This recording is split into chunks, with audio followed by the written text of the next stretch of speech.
Millions of people have experienced paranormal phenomena around the world. Are you okay? Oh my god! Lord! Most are terrified from it. Jeez! But there are the few that seek for the answers. My name is Matt Benton. I have been investigating the paranormal for a decade, and I am joining with Rocky from Chill Seekers to interview investigators across the globe to talk about their scariest and most extreme cases, to learn and share their stories. What truly happens out there, and what is the best evidence they can provide to show the phenomena is truly real. Welcome to Devil's Hour Live.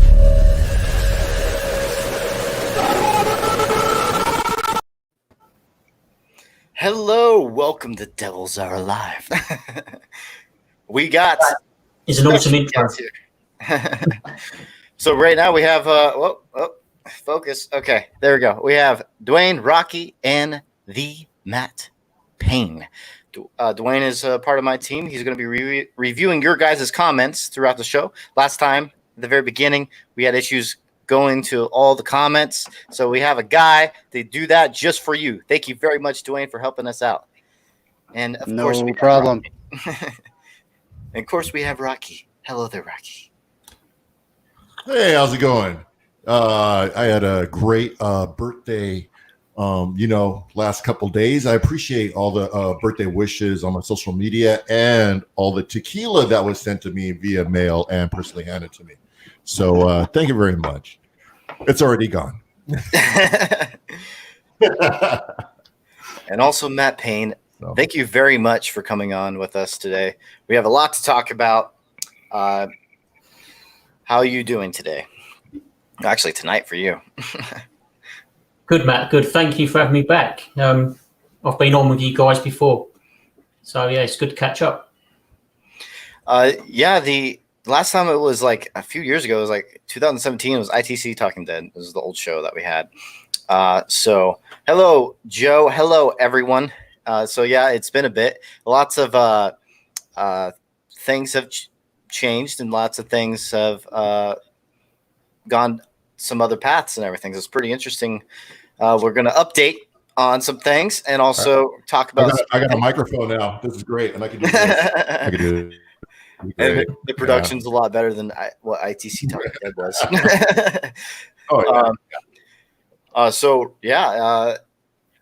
Dwayne, you're going to be going through all these comments. There's a lot of people. That's awesome. So if you guys have any questions at all, Dwayne will be reading them for us.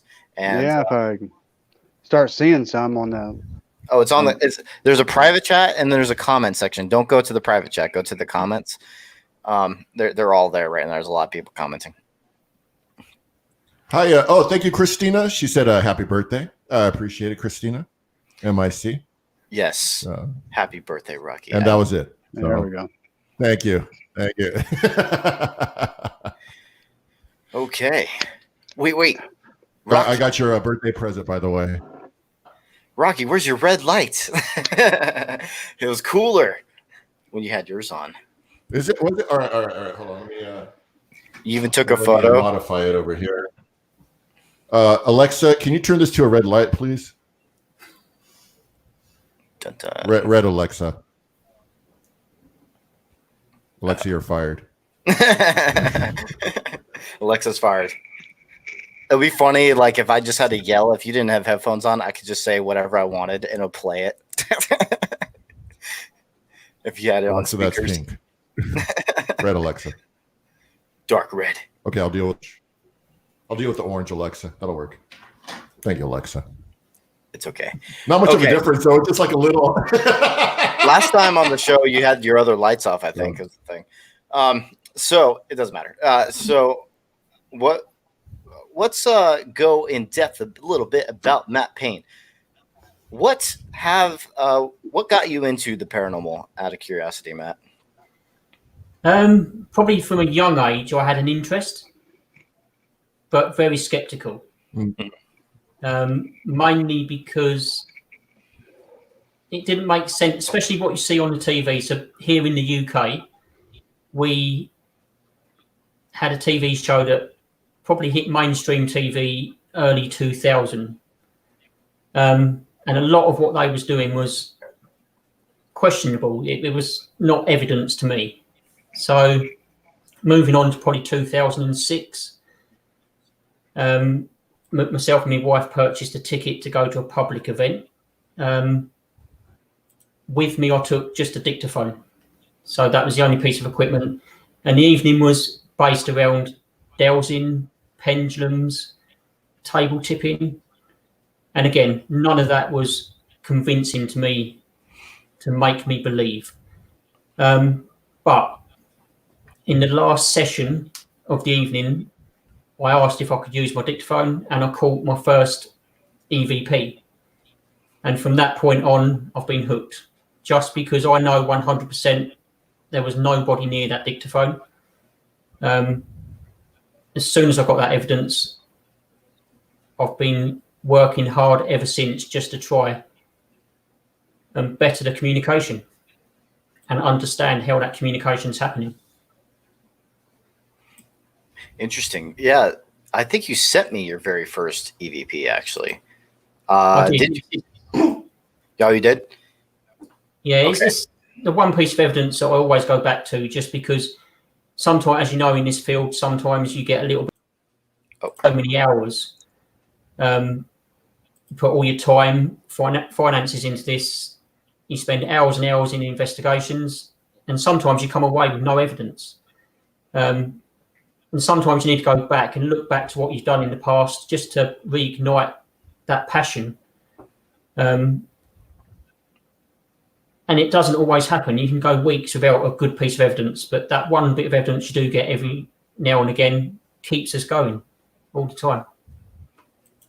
I completely agree with that. I think for me personally, I have my own also that I go back to. How about you, Rocky? Do you do that too? Do you have like evidence that you go back on? Because for me, like, I'm such a skeptical person. It's like sometimes you get into those moments like, what if everything that I experience is explainable some way? And then I go back to my head. I'm like, oh wait, no, that's nothing I can naturally explain. How about you, Rocky? Do you have something like that too? Yeah. Actually, I have. You know, as far as us developing some type of ways to debunk as you become more of a researcher in the field, you know, you always like look, and then you go back, and I'm like, oh, no, debunk this and that. But for some reason, like my first videos are actually I mean, like, as far, I'm not even wanting to get into the orb situation, but talk about like actual like EVPs. I'll talk about like actual things I've heard, you know, like disembodied voices. I cannot debunk videos, and I go, yeah, this is absolutely evidence that is pretty substantial. So. Yeah, like I captured an EVP one time when I was listening to it live, and that was such a cool experience. I already showed that in my last one. That was a really cool experience. And so what you experienced too, Matt, is pretty cool. Every investigator has that moment, I think, like, okay, this is definitely real, and this is crazy. And so that's really cool, having those experiences. And that's what got you into it, your very first EVP. Yeah, it was building on that EVP. It probably took, so 2006 was when the first EVP got me hooked. Probably 4 to 6 years later was when the PSP-7 was becoming mainstream and was, you know, being purchased on Amazon. So we managed to get our team a PSP-7, and having that white noise again just added more validation to what we was getting on our investigations. And ever since then, it's just been building and building, trying to find a better way to communicate, whether it be visual or audio communication. But I'm not 100% sure to this day that we've moved far enough. We're talking about 14 years ago. I don't feel that we've moved on that much. We have moved on, but not enough. I still find it quite frustrating that we don't understand how that communication is happening. Yeah, that's an interesting statement. Yeah, investigating, there's a lot of new technology out there, but it's not fully understood enough either, I believe, because I don't think people are testing it to the right in the right circumstances for a lot of people. But that's just my opinion. Things can change down the line. Actually, we're in the middle of developing something that's also kind of associating to help provide more evidence towards audio manipulation. Is what we'll go a little bit more in depth in that later. But yeah, so that's one of we actually are trying to do a project so we could get more people out there to validate audio manipulation, and that's the big goal. Because let's just say this, like we did an app together called Solomon, which was very successful. By the way, guys, he's an app developer. he's an app. I used to love that intro. I still do. I know, me too. He's an app developer. He's made many ITC apps. Actually, let's get into that. Let's go into that. Why did you start doing ITC, and what got you into doing ITC apps? Okay, so on the back of the PSB7, I was getting frustrated on not understanding how the communication was coming through, and I wanted to rule out that it wasn't radio frequencies I was hearing. Although the replies I was getting were credible and intelligent, I still wanted to be like skeptical minded. I still wanted to rule it all out. So the only way I could find a way or think of doing that was to look into making my own audio banks. Similar stuff was done early 2000s with the EVP Maker software, where you'd load in an audio file and it would chop it up and reverse it and just create an audio bank for you to listen back to. And I started to use very basic software. Even at one point I was using PowerPoint, just adding an image button and loading audio to that image, which was a single file, probably of 10 minutes of audio. Then I'd hold the session. Now I know that 10 minutes of audio would never change. I'd record it on a dictaphone, and I'd listen back, and we'd try and get intelligent communication through that single bank file. To me, that would be the best evidence to know that single file has changed from its original format. It's very difficult to do, but it can be done. Yes, you can.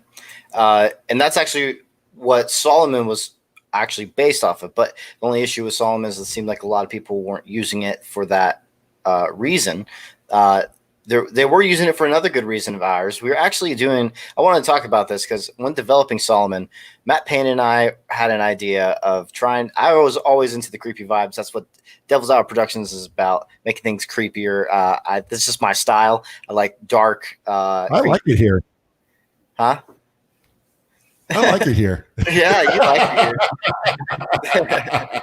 It's always just been my style, and then also I wanted to do a big social experiment. I was talking to Matt with it, and we really agreed with it, and we wanted to push that out.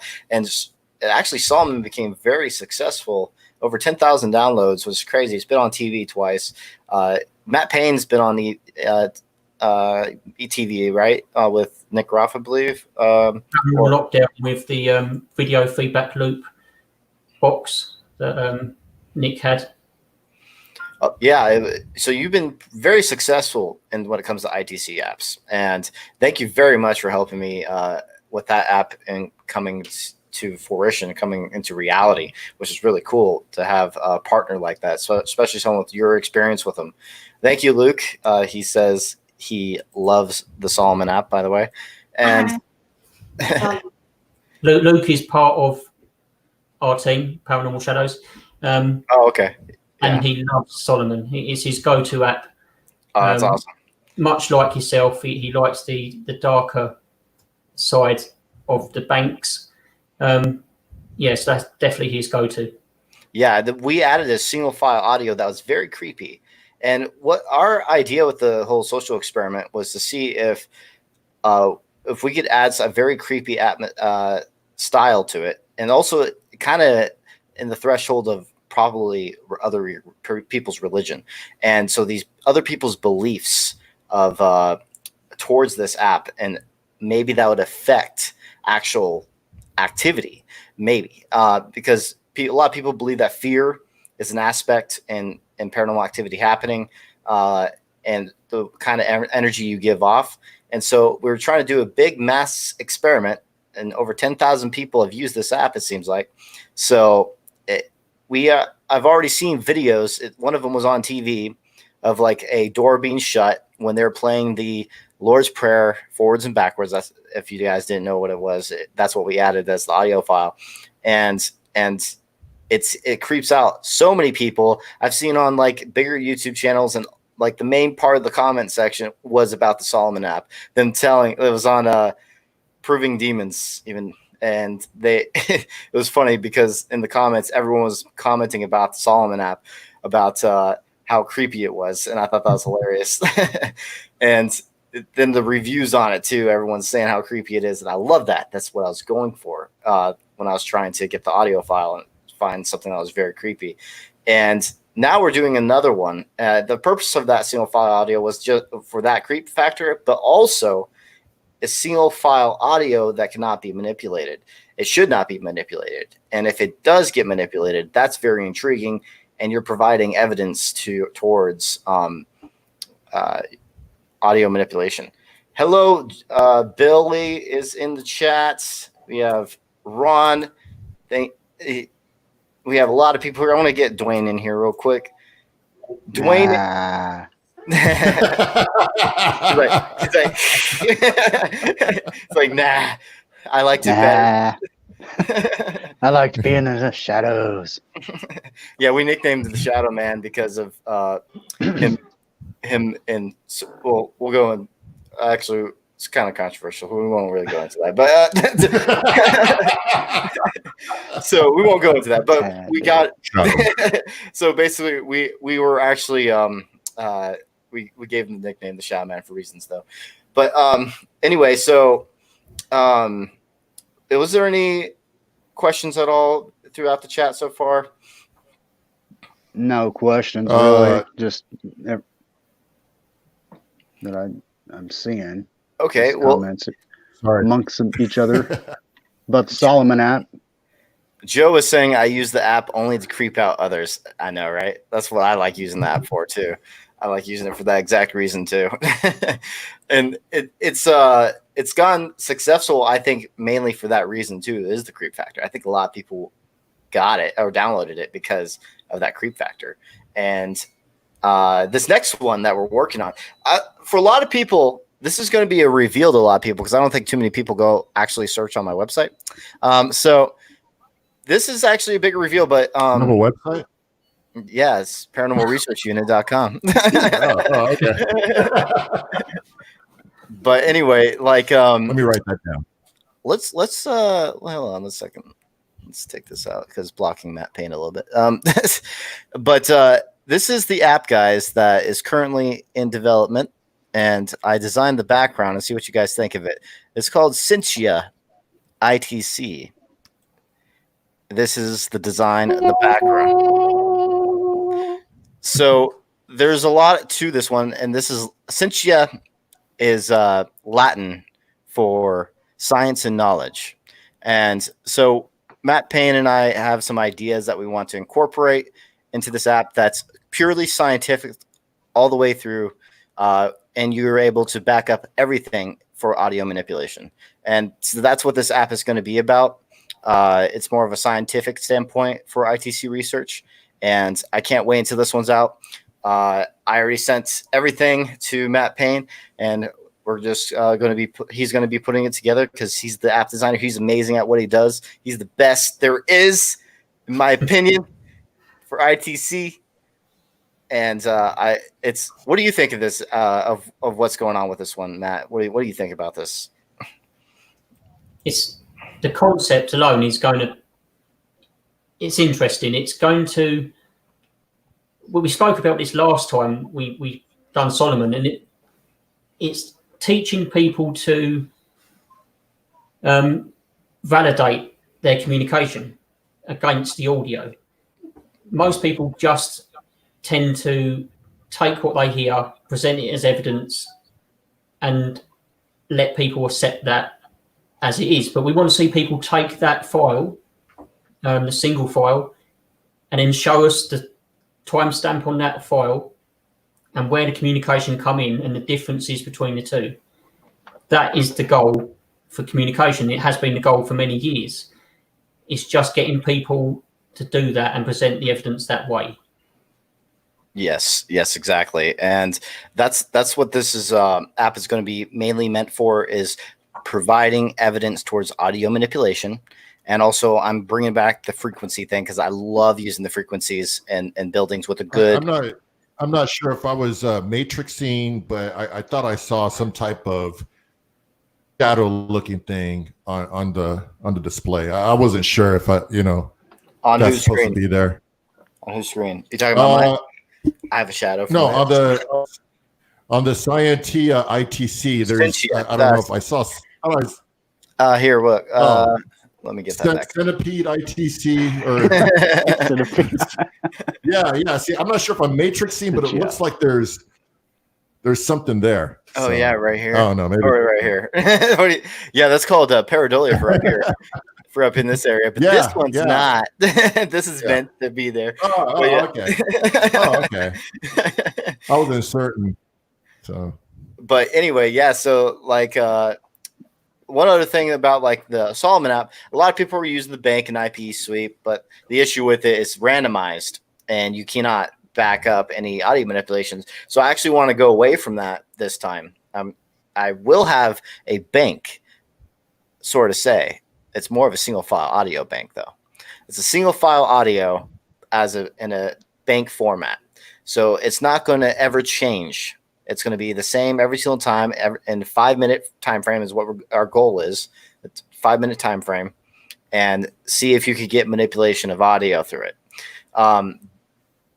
The issue with, in my opinion, with banks is, and also IP sweep and spirit boxes, is that you're going through sweeps that are randomized, cannot back up any audio manipulation because you can't go back to that exact channel at that time period to provide, that was never said, or the bank saying this word and it was randomized, so you don't know what point that sounded like what. And so now we're going to take away that. And you're going to be able to cross-check your work anytime you want. Also, like I said, we're going to be bringing back the frequency thing. I love using that, by the way. I've used it a few times with Dwayne on a couple investigations using his really good speaker. And also with, I think, Joe. Yeah, I did it with Joe too at Benton Farms. Like, I love using the frequencies. It gives you a vibe, like it changes things in the room type thing. It's really cool. So far, it might have heightened activity a little bit at some points. Not 100%. Especially the sub frequency. Oh yes, it's really cool. Low. Yeah. So they have a question in the live chat. They're asking, will it be on iOS? Dun dun dun dun. Here we go. Here's Matt Payne for you. Let's answer this once and for all, Matt Payne. What's going on? This is probably your most asked question in history of Matt Payne. It's the main question I always get. I do not develop for Apple. I have approached developers that can move apps over to Apple, current applications, and that's ongoing conversations. So I'm not going to say yes, but I'm not going to say no, because I'm still in talks with certain people about moving them over. Hopefully, I'd like to get it on iOS as soon as I can. I'll let everyone know. That's all I can say. Personally, I develop for Google Play, Android. Yeah, Joe really wanted to know. He did it like 3 times. Will it be on iOS? Answer or me, iOS, or maybe iOS. Please. So yes, I've been asked that multiple times. Just from when Solomon came out, I was asked that multiple times too. I'm sure Matt is asked all the time, because that's like one of his main things he does is ITC apps. So I just tell him Matt Payne hates Apple. That's what I usually say. It's true. But yeah, but I would think it would be cool to have it available to more people. Yeah, I think there's programs that have certain capabilities. Because I was looking into it in the past of certain programs could only do Windows or something like that, and then Android. I meant to say can do only Android, and the other one could only do iOS, and then some could do both. But I'm assuming that yours is only doing Android, and that's it, right? Or does that have to do with the Apple Store? That's an issue. I don't know. There's a few different issues. It's a whole different iOS charge a yearly fee, I believe. Last time I looked into it, it's a yearly fee to have the store, and then it's a whole different process and software for the coding side. So it's something to look into again. But as of last year, in talks with someone about possibly transferring the apps over to iOS as well. Yeah. Actually, here's another thing. Luke was asking right here. Are you still keeping the creepy voice? So I don't still creepy, the creepy voice. I want to say this. The creep factor is still going to be there. Creep factor is still going to be there. And maybe I'll add something else. But I don't want to give too much away. I kind of want to save it. But there are some aspects to keep this creepy, but I'm kind of stepping away from that for the religious sides of things, because I want this one to be more open for everyone. That was the one issue with Solomon. It creeped out. I mean, that's what our point was, to creep people out. But some of them, it creeped them out too much, where they won't even want to use it. So I want to keep people creeped out. So it's going to have a regular voice? No, so not a regular like, voice. Hi, this it's is still going to be creepy. I'm talking about the religious side. Because some people think the Solomon stuff. Here, let me just show, for the people that don't know what it looks like. Let me just show that to everyone. This is the Solomon. Thank you for coming to this haunted location.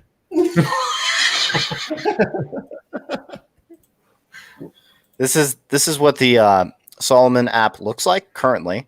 That was beautiful, with the two pinnacles of Solomon on the right side, right? Yes, the ones that are tattooed on me is what I photoshopped on, because I like the meanings behind them.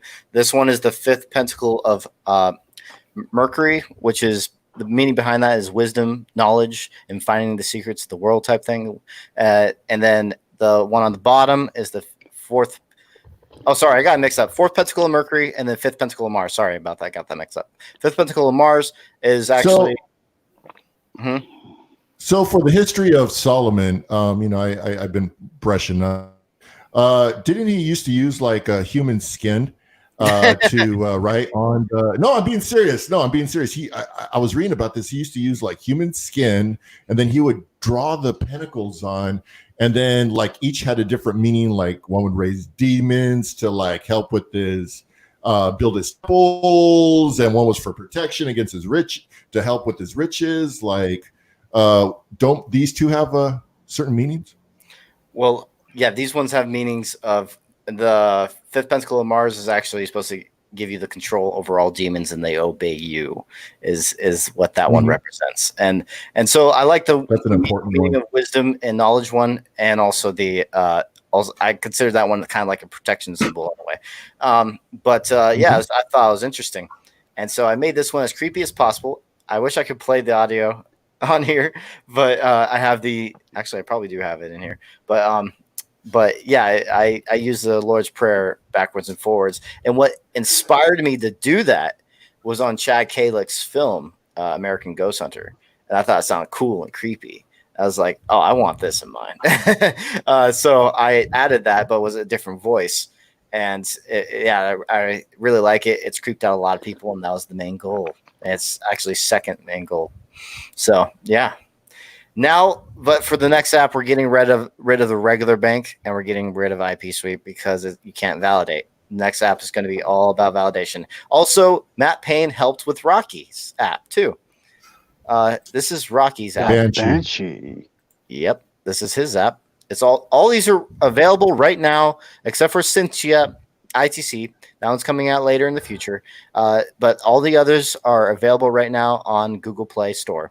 So if you guys want to download And it. you can now download a Banshee right now for the low price of $99.99.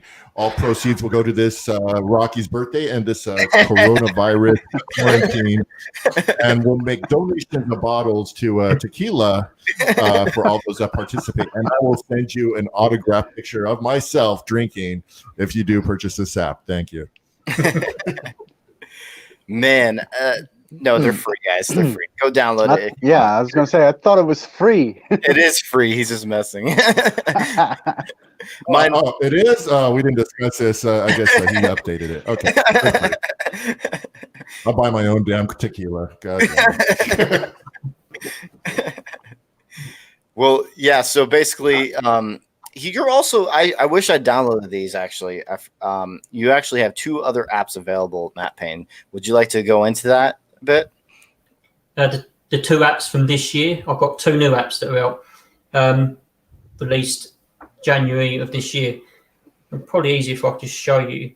So the first one, I went back to audio that's down to 100 to 400 milliseconds and up to 4,000 audio files in this app. And it's just shuffling each file, but it's got the echo feature in it as well. So it hasn't moved too far away from what we used to do, apart from the older apps used to use maybe 4 banks. Each bank would be 5 minutes, and you'd have 4 banks, and then it would switch between 1, 2, 3, 4, and then switch between them. This app is using 4,100 to 300 millisecond files, and it just shuffles between them. It also can be used for the echo feature that is using the microphone of the device, so you can just use the echo feature on its own. If you're running it through to an amp or maybe some pedals, you can just use your own voice without any banks and hopefully get communication that way. But that's the app. It's just, I'm not sure if you can see it too well. Paranormal Shadow Investigations ITC application. That's on the store. And the other one was a concept that we done maybe 2 years ago, but I've just updated the banks are now live IP, and it's based on collision. So in the background of the app, there's some pentagrams. This is can't see it because it's a white screen, but it's supernal. It's called. And in the background of the app, you can see them moving. There's pentagrams, and every time they collide, you'll hear a very short snippet of a live IP station. That also uses echo. It's also got a feature that if people want to meditate before they start a session, not sure if you'll hear it. There's like a 3-minute meditation. So if you want to meditate for 3 minutes just before you start, do your session, it's got a static feature, which is like an AM static. So yeah, those 2 were released earlier this year. And they're available on the Google Play Store. So still doing as much as I can to get stuff out there for people. It's I don't tend to push my work too much because I'd rather have feedback from users rather than me doing sessions and saying this app's great. That doesn't work for me. I'd rather hear from other people and use their feedback as part of the promotion. Yeah. And like most of your keep going. Oh no! Go ahead, Matt. Go ahead and finish. I was just saying, like, all his apps are going very successful. So, I keep going. Rocky, what were you going to say? My favorite thing from Matt Payne is his development of a Ouija radio spirit communicate. Do you have one of those that you could show us right now? Any show and tell for one of those? Oh, you had it right next spot. Yes. You already had it like right there. Like, oh yeah. I'm gonna get one of those. I'm getting one of those. I want one. I want one. I will. I'm gonna get one of those. It's all built in house. Everything is in house CNC'd. Paranormal Shadows. Let me sort this out. Yeah, there you go. Backlit. That is so goddamn awesome. So all lights up. FM sweeping with reverb built in. And turn it on for a little bit.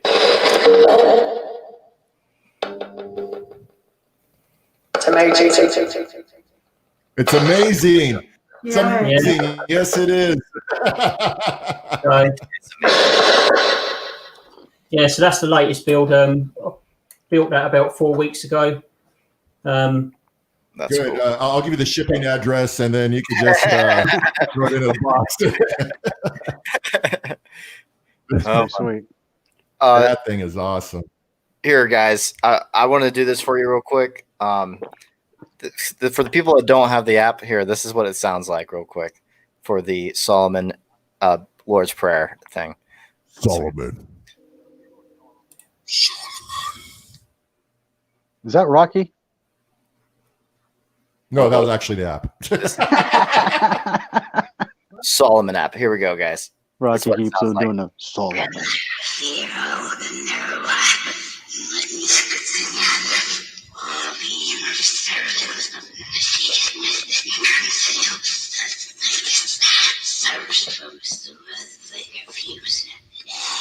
I'm gonna laugh if like something pops out. Hey guys, I'm a demon. Someone summon me right now.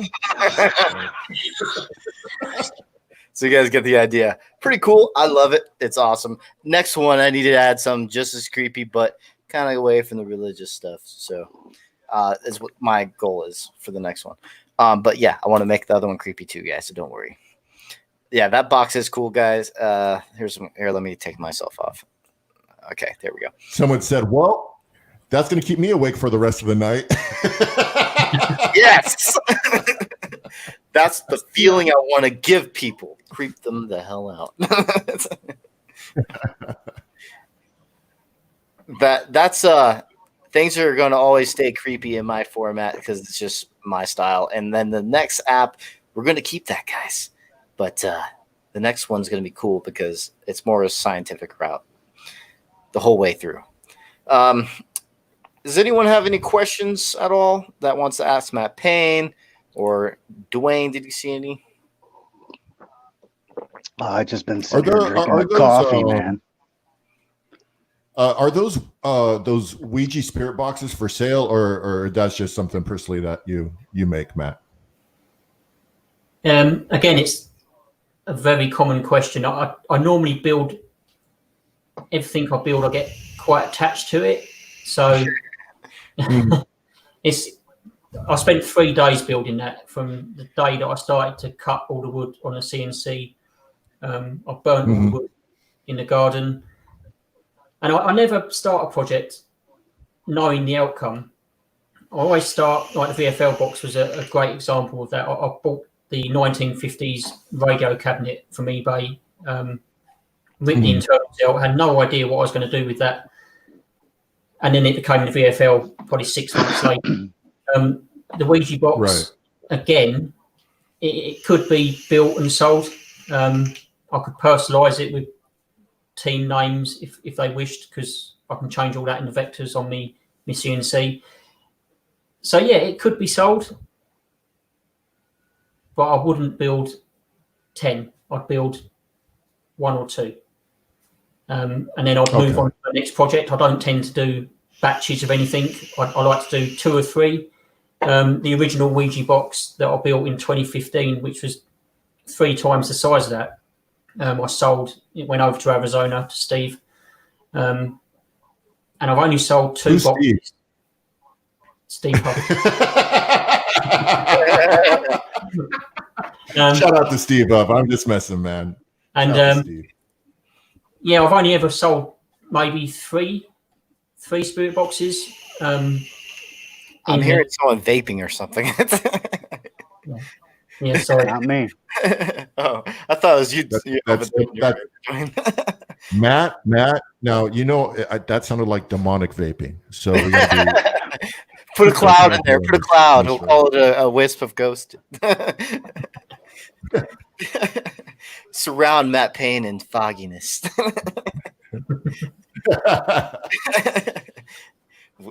So let's go over your most extreme cases and also your best evidence in your opinion. Okay. What would you like to start first with? Can you play the EVP, the first EVP, just so people can hear? Yes, I can. Let's See add. if people hear. There we go.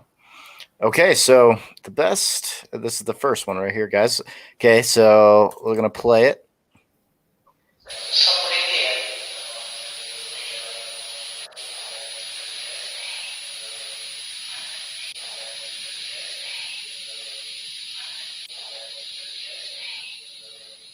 I definitely hear that.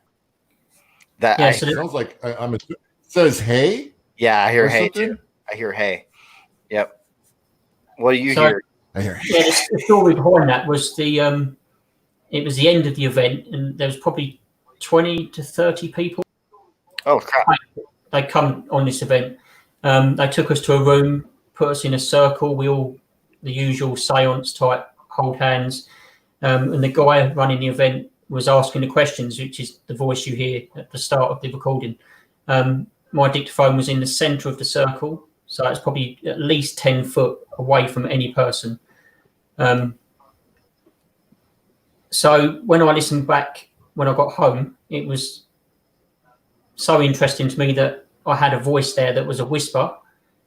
I heard it 3 times, and I know 100% that it shouldn't be possible, but it was there.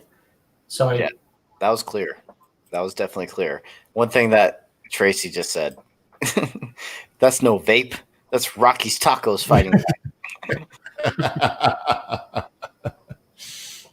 Then Allie's like, Hi, Tracy. the spirits are telling you to build more boxes. Wink, wink. That's her saying. maybe. Yeah, this is her Whoa. reaction to. Yeah, that's pretty cool. Pretty cool EVP. Was it the Fort Amherst event? Amherst event, yes, it was. Yeah. Okay, cool. Well, that was really good. That was your first EVP, and yeah, all of us heard what it said. Yeah, without that EVP, I wouldn't be here now, because if I'd come away from the event not having any evidence, I'm not sure I would have returned and had the interest that I have now. So that's why it's so important to look back at it. Yeah. So that was a really good one. Would you like to go over another one, or would you like to go over your most extreme case? Which one? I think the photo is probably an interesting discussion, because This one right here. Let's see if I can full screen it. See right here, guys. so No way. No way. see, this is from And, okay, Yeah. one thing I need to ask you, because there is a lot of motion blur in this photo. Is Was that- there no one there at all? Hello? This is the issue. Again, we was on an event. One of my team said, I'm going to take some equipment. I said, take what you like, take some photographs. That's a full spectrum camera with an IR light. Mhm. So the shutter speed on it was probably quite slow, which is why you're getting the motion blur. It wasn't on a tripod, it was taken from the hand. Mm-hmm. He come back to me and said that there was nobody at the bar. Okay, so I'm taking the guy's word for it that nobody's there. And also, this is a little interesting because this person's in a dress. You could tell it's in a dress. That Wow. was our next. And our then next the time of the the timeline of the clothing just matches as well. the footwear. So it doesn't look like looks anything. like there could be the boots with straps. Yeah. But so what we done on the event, we compared the photo to everybody. It was a pub, and the door was closed and locked, so there was no public in and out. We compared the clothing from the picture to everybody in the event, and nobody in the event had anything similar to that, or even the footwear that matched. That's crazy. But I would like to see a clearer picture. It's always the motion blur picture that you get interesting evidence in. Yeah, like that one. It's if he says there's no one down there at all. That's interesting. Someone said it's Matt Benton in a dress. Oh, is it Joe saying that? Let me get It wasn't a Saturday night. Oh yeah, Joe. Okay. I wish I was in the UK. We could go investigate. I thought you were going to say, I wish I was in a dress.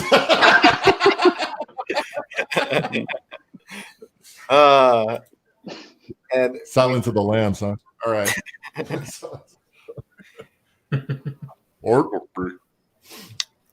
yeah, that was another whoa right there. Actually, I think in this person says wow. Yeah, that was pretty crazy. Like if that there was absolutely no one down there, I would say that's very interesting. But we try not to present any of the evidence as paranormal. We just put it up there and let people make up their own minds. But we never put a label on anything to say it's definitely paranormal. Yes. Like for our videos, some of them we even say at the end of it, like, let us know what you think and stuff like that. Exactly. Like it should be open to everyone. Like we're trying to figure things out, guys. So if there's natural explanations of things, please let me know. And I wouldn't be offended at all. I'll actually be interested. Hey, shout out to Steve-O. Steve-O Hopkins. Shout out to Steve-O Hopkins. Okay. And then and this person says, an address in the UK, perhaps? Have you ever felt your life in danger in any situations, is what Ali says right now. Have you? No. Personally, I'm not sensitive in any way. I don't often hear spirits. I rely completely on my equipment. That's why ITC is the main form of communication for myself, because that's my only way that I can get communication. I'm not sensitive in any way at all. Yeah, that's for me, and I think everyone else here. I don't think we've. Have you guys ever felt endangered before? I haven't. Not like physically. It's only when I was married.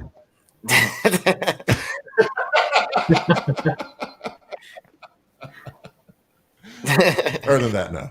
Luke. Actually, yeah. You know what? I have been.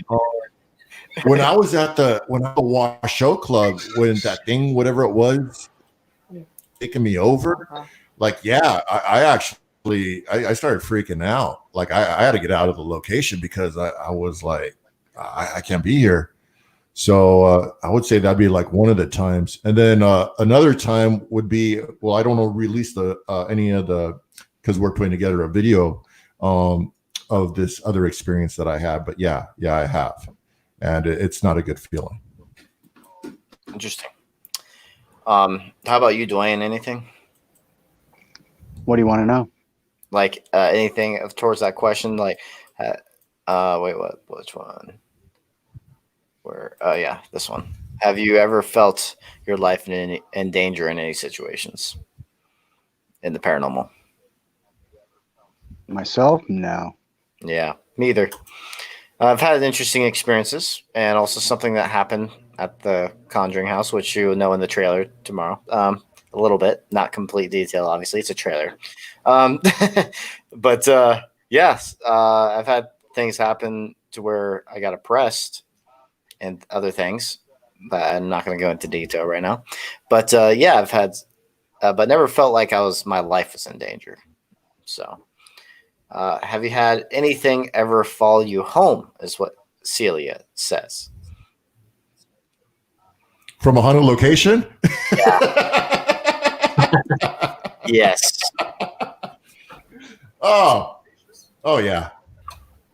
Matt? I'm not sure whether something's followed us home, but being a builder of applications and boxes, I have to test. Mm-hmm. And I'm not the most patient person when it comes to testing. So quite often we'll test at home. So we'll often, late evenings, we'll have a session on the ITC, builds, and then we'll make changes. And then same with the applications, we'll test a bank out, decide whether it's working. The Solomon app, we had a test at the Pluckley, which is quite local to us, which is well known for being is said to be one of the most haunted places in the UK. We took it there and tested, and we had some amazing communication. So since that day, it hasn't changed. But yeah, we often test at home. So whether the spirits are following us home or we're bringing them in, I'm not sure. But yeah, but we do it at home. Yeah, I think for a lot of investigators I know, the Entity 7 is following a lot of people I know. So, and I've had experience in the past with it too. That seemed like it probably was, maybe. I don't know 100% though. But yeah, I've had some friends in the paranormal field that this entity called 7 is following them. We've all had those stories, Rocky, is what Alex. Have you ever had a vehicle problems leaving, like an investigation, I guess? Don't think we have. No. Yeah, me either. Never leaving an investigation. No. Yeah, me either. Do you have any type of protection ritual before investigations? The team, yes. Personally, no. Okay. Because, as I said, I'm not sensitive. I like to leave myself wide open. I don't want to ground myself in any way at all. Yeah. There's been certain investigations I've got quite frustrated with things not happening. So if there's any way I can leave myself open, that's what I try to do. Whether that's a good or bad idea, I'm not sure, but up till now, I've not had any bad experiences. So I shall continue to do just that. We have someone that just joined, is Matthew Fieldy. He just joined the chat. Hello, Matthew. And also, go check out his documentary he just released. It's on Amazon right now. It's A Voice for the Silence is the name of the documentary. Interesting. Good cinematography. Good music. What's up with all these Matts in the paranormal? Like, so far, I know, right? We have three of them. Today. Three of them all involved in this one video. I know, right? I guess Matts are into paranormal or something. That's hilarious. Actually, that reminds me. Let me add this real quick. Brands. I'm gonna add something here. Where are you? Banners. No. Okay. Maybe I shouldn't do it then. I'm confused. The question was asked about Matt Payne having a YouTube channel. Yes, he does have a YouTube channel, guys. You want to say it? We do Paranormal Shadows on YouTube. We're going to start uploading again. I was saying to Matt earlier, and I normally say to other people that when we first started out, our intention was to capture evidence and present it to other people to look at and give us feedback. I think as time's gone on, it's turned into a more of a personal journey rather than convincing other people. So we haven't uploaded so much recently. Okay. We will be. I uploaded a video last week, which was we may see later today of spirit moving a ball. That's 2 pieces of evidence from 2014 and this year in the same location. So we do, Paranormal Shadows on YouTube. And here it is, guys. I'll show you it right now. Right here. Here's his channel, Paranormal Shadows. Subscribe over here.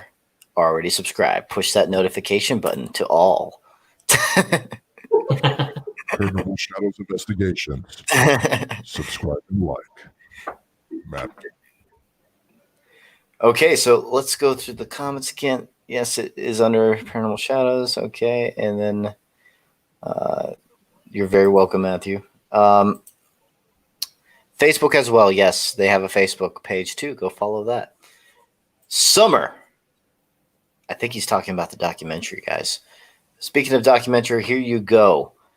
This is we're actually working on a documentary right now in the editing.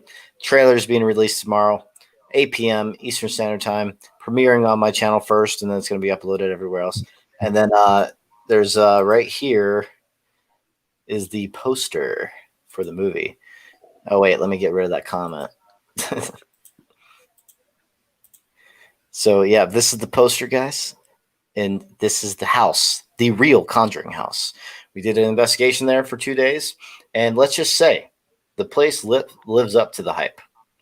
It really does. This place is legitimately crazy, like active. And perfect place to go shoot a documentary at. So that was very interesting. So if you guys want to go, I got it for you. Hmm? Do you feel that the house, like I don't want to give too much away. Would you say that it's more than ghost presence? Would you say the house, or you? Okay, I would say. I'm going to say it's demonic. Will you say there's? I would say it has both human and something that might be inhuman. And the reason, yes, I do believe it's inhuman actually because of certain personal experiences I had. I believe there were some inhuman things involved. A lot of I can't say that. Never mind. You'll know in the movie. Oh, here's a good question. I got a question for you. Okay.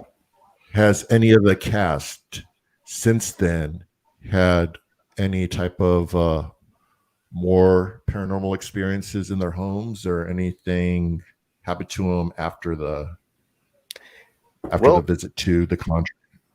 Not to my knowledge. Not to my knowledge. We're probably going to ask those questions to the group a little bit later, though. But I think we checked up a week later, and none of us have. But yeah, so nothing really follows home, which is good. But let's just say things happened, some crazy things. And by the way, guys, this is a good time to say this, but I will be on the Dark Zone TV.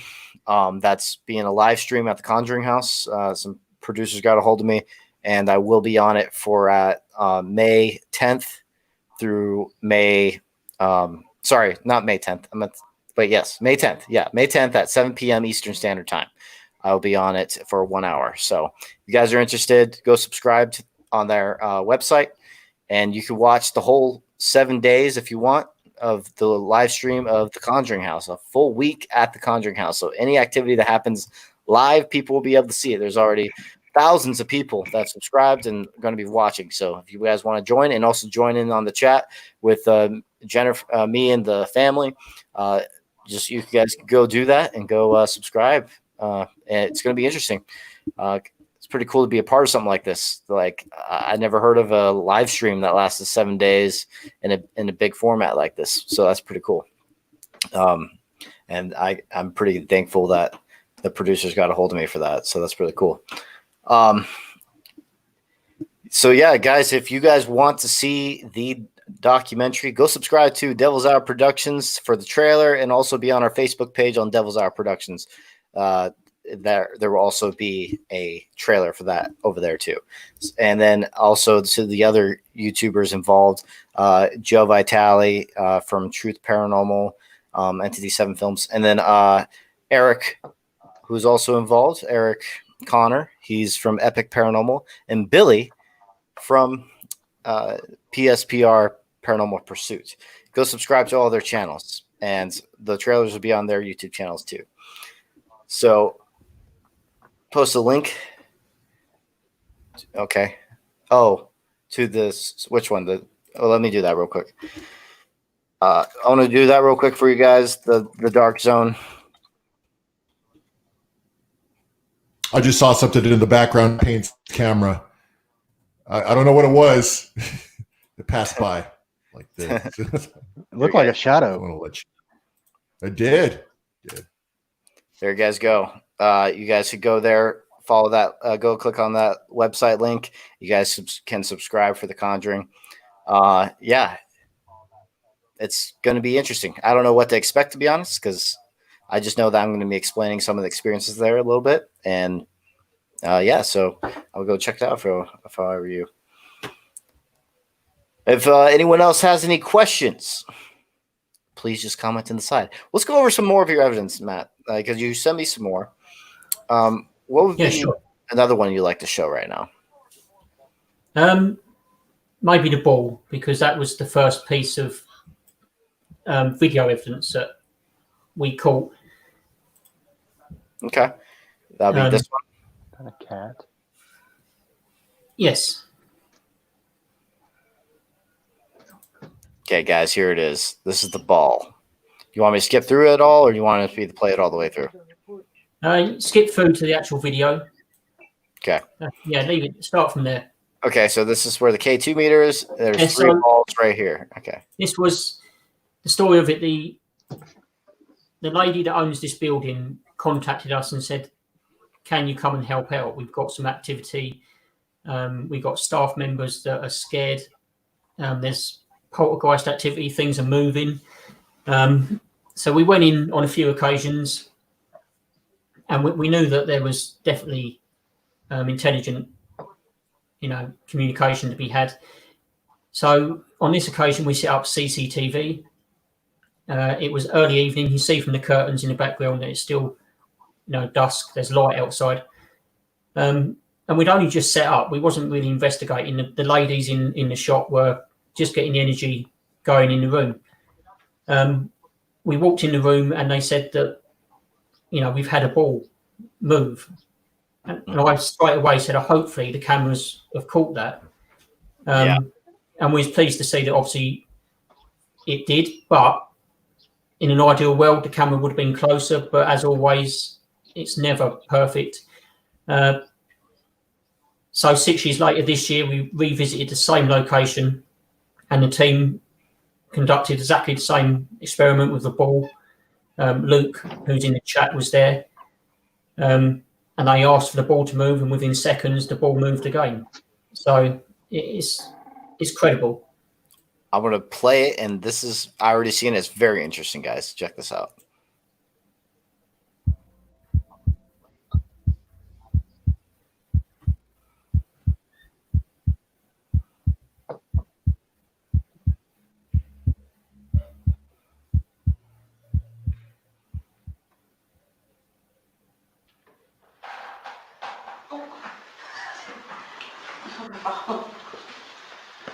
Look, I've got some balls for you.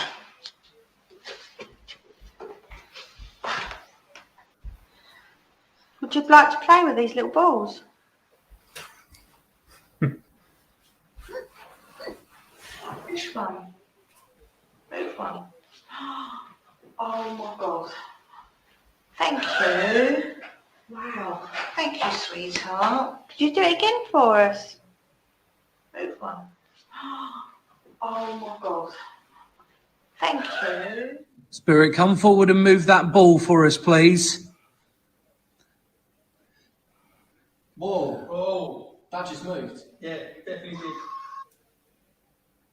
Yeah, that's cool. So as I said, there's 6 years between those two. Same location, same experiment. Oh, same location. Oh, that's cool. Yeah, same location. As always, I wish the camera was closer to the ball and we had covered certain areas better, but it always happens when you least expect it, and it did on that occasion. Yeah, that was really cool. Like, it's completely still. Every ball was completely still. They were still. They weren't walking around. And all of a sudden, you see it initiate and pushed. That's really cool. That's amazing. From the point that the lady Karen put the ball on the floor, there was 15 seconds between placing the ball and it moving. So I went through the whole process of taking a spirit level. I laid it on the floor. You can see by the curtains that there's no air movement in the room. I went through every process as a skeptic should to try and debunk it. And it's still one piece of evidence I'll go back to, and I can't put anything logical to it as to why that ball moved. Yeah. This one, I don't know what link that is that Joe sent, but he sent a link. So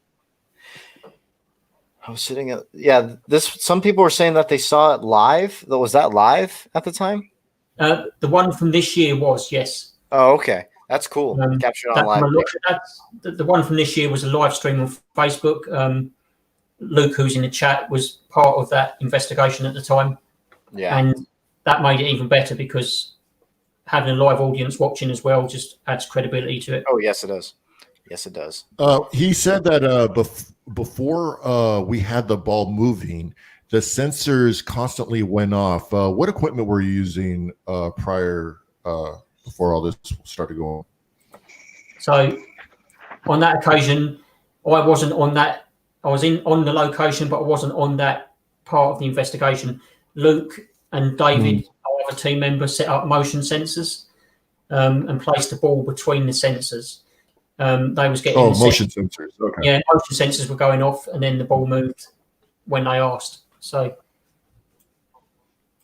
Yes, there was quite a bit of force, is what Lime Lit Girl said.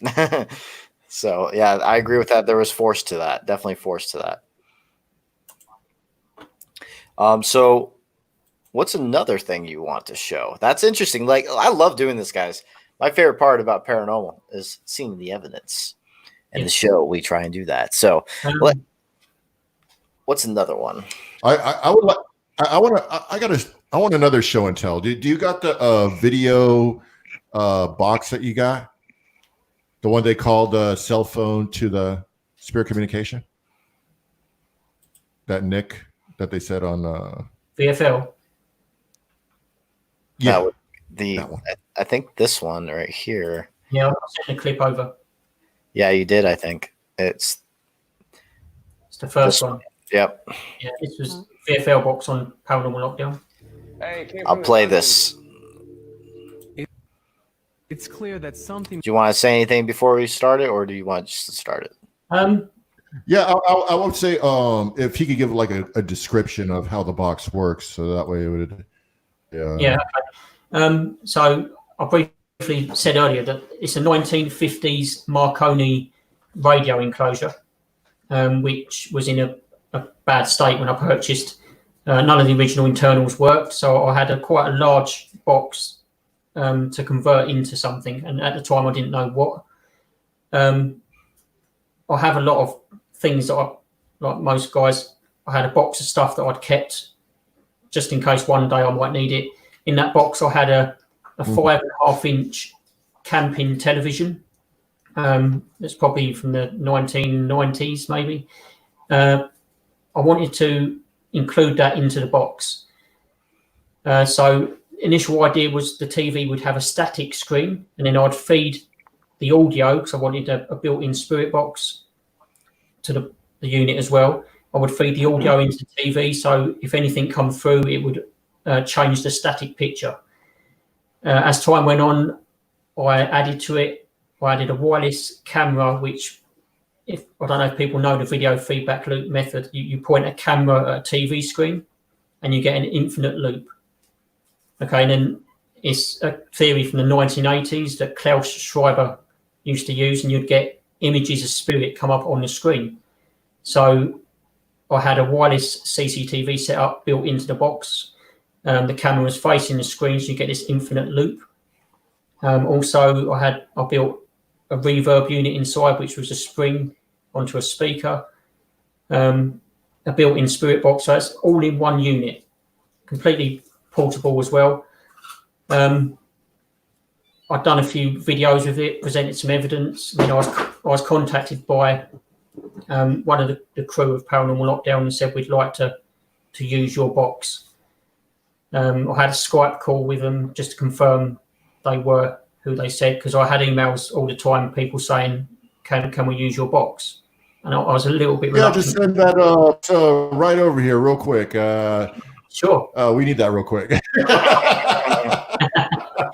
Anytime. And so I had an ongoing conversation. Then I sent it out to America. They used it in the show.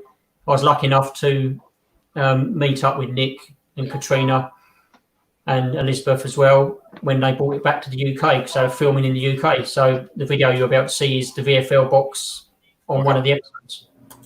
Let's see it. Whoops, wrong one. This one. Is directing us towards the dungeon, but we only have a few hours left in our investigation. We prepare a detailed experiment with both audio and visual devices in order to document any spirits that manifest. So one of the things we have tonight, we're going to use thermal again, because Rob felt something and he said it felt cold, which obviously means that whatever this energy is, it has a heat signature. The VFL box created by Matt Payne will allow us to use the video feedback looping method. And I really believe that spirits use light in this wavelength, and they can actually communicate with us a lot easier that way. We're also going to project the image of the VFL box right onto the wall over here so we can see anything in real time. Old analog equipment doesn't filter things out like modern equipment does. So if we use a vintage camera, we have a vintage Polaroid right here, we might be able to capture whatever energy is here in the basement. We're here to figure out what's going on with this jail, why you're haunting it. What happened to you? Can you show yourself? Can you try to use all your energy? Use the light. Whoa, whoa, whoa. Katrina, What? I heard a thud over there. Who's down here?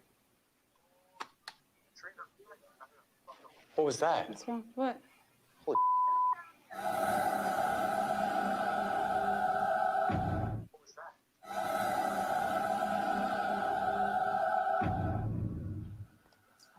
What was that?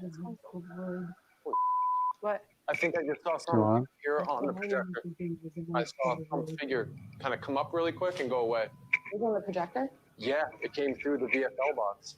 Seeing this figure that we documented on the VFL device, I can't believe we actually captured something. And it could be the same entity that I actually saw when I was alone down here in the dark.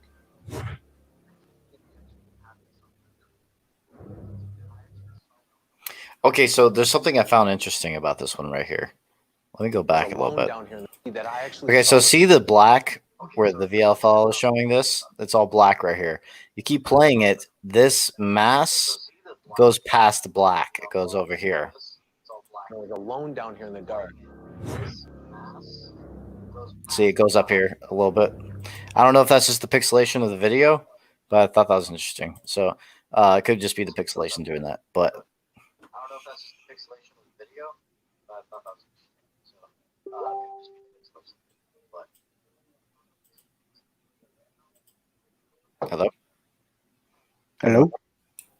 Hi. Did everyone hear, did you hear what I said? Yes, I did. Yeah. Yeah. Okay. I'll just make sure because everyone was super quiet. I was like, was I muted? But yeah, so I thought that was interesting. There was pixelation, so it could have been that. I'm not 100%, but I thought that was interesting how it popped out of the black area.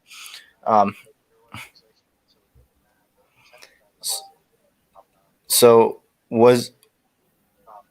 that was pretty interesting. There's a lot of people in the comments saying, mind blown. Wow, absolutely genius. Absolutely. It's a technique. If people want to know a bit more about it, they can look up the video feedback loop technique. It's not something I come up with. I just brought it into a modern day enclosure and made it more portable. If you look back at Klaus Schreiber's technique from the 1980s, you'll see exactly how it works. Anyone can do it. It's nothing special. Doesn't cost lots of money. Yeah. And so, yeah, it was pretty cool that you designed that so it's easy for someone to look at video loops that maybe will show something. What's that noise? Yeah, I hear that too. I hear like a 10-second delay. Oh, yeah. Is someone playing the video right now of this? Because we're hearing it on our end.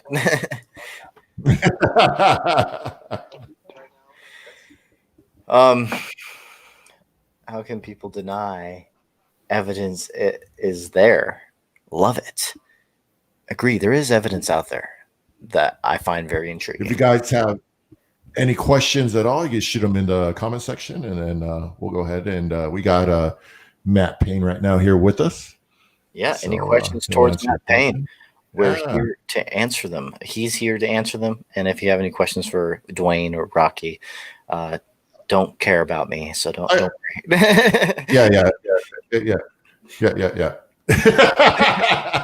No, I got a question. So, Matt Payne, what's the most scariest location you've ever investigated? Okay.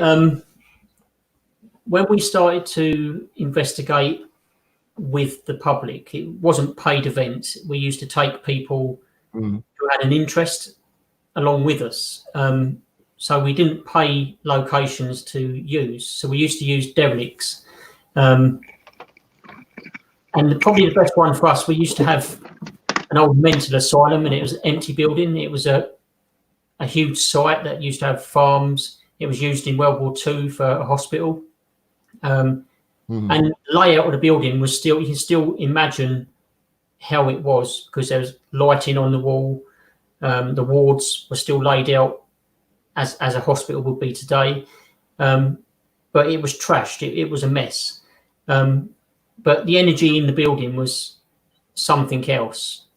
And it's one of the locations that, was a big part of my journey into coming from a skeptic to a bit more open-minded. So it was an important location, but it has been it's been knocked down now. It doesn't exist. But I find the urban derelict places are always, the atmosphere is always better, just because you shouldn't be in that location. Yeah. There's another question actually from this one right here. What's the scariest message you've had from a spirit? Your parking meter's up. Scariest message. We get a lot of, I think most people do involved in ITC, get a lot of cursing. I don't think, it's not one that I can recall at the moment that's been scary, but I think, especially with Radio Sweep, it's always a bonus to get, a spirit that curses, because you know that's not going to be coming from the frequencies that you're sweeping, if it is hitting a frequency. So personally, I haven't had a message that's been, I've never been told I'm going to die, or we've just been cursed at a lot, I think, and that's probably the most common stuff we get. Yeah. I will tell you this, but I know which one's the creepiest and craziest one for me. Scariest message. This was back in 2013 when I was a part of Soul Seekers still. This one was weird. It was my very first investigation with Dante. Evil. I got that too a lot, but no, it's not that. This is what I asked. I believe it was somewhere around the lines, who are you or what are you is my question. And then what the answer was it's the devil. Let's play. That was the creepiest one. That was really cool. It was actually an SB7 spirit box, same voice through multiple stations. So that was very weird. It's on my channel if you want to check it out. It's on Devil's Hour Productions YouTube channel. Please go subscribe. What were you saying? I got a question. Sure. Do you own any type of haunted objects? I do. And Dwayne. Oh, I was talking about Payne.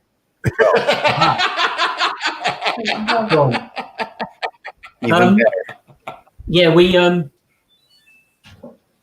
tend to try and purchase things because I believe in the stone tape theory. And yes. All right, this it is just not pops up out of nowhere. Man, right, so that thing is just creepy. Tell me, yeah, this is. She's 100 years old. Yeah, she's 100 years old. Oh my god! And we purchased her just for research, really, because we was interested to see if anything could come from, the doll. But we have also got stuff that we purchased just for research purpose, just because the stone tape theory. And that goes back to when I was building one of my first spirit boxes. I built it and I used a Kenwood car radio for the internals for the sweep. And for the first 1 or 2 months of using that box, it was negative, just consistent negative communication. And I put that down to the place that we got the materials to build the box. So yeah, I believe a lot in haunted objects, and that most things are or will have some sort of attachment if they've got, a spirit that's interested in them. So it's something we look into quite a lot. Oh, do you got that thing kept inside somewhere safe, or do you just have it on a mantle on the house, or where all around the house? All around the house, the living room covered in them. We got African masks hanging in every room in the house. That's due to my wife's spirit guide is African. Yeah. African. So yeah, we got masks. We got Cupboard full of dolls. cupboard full of vintage antique dolls. They're everywhere. Everywhere. They fall out like when you're at the door. I guess Luke says Matt's wife constantly terrorizes me with it when I'm there.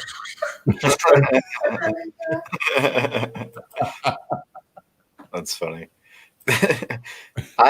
This one says I hate creepy dolls. Well, a lot of people do. Yeah, most people hate them, but you know, just the history behind this one alone is just why it's purchased. Yeah, it's. Yeah, you can take it off the camera now. We're good. we're good over here. We're all right. Okay. Actually, here's one. I have a new doll I got that's very interesting, very creepy. It has its own interesting writing that we're trying to figure out what the meaning and where it comes from. This doll I got from someone that bought a lot of artifacts from a house. This doll is pretty cool. Dwayne has seen it. Joe has seen it. It's pretty interesting. I don't know if I showed you it. Yeah, I seen it affect you at a location. Yeah, it did affect me at a location when I was at the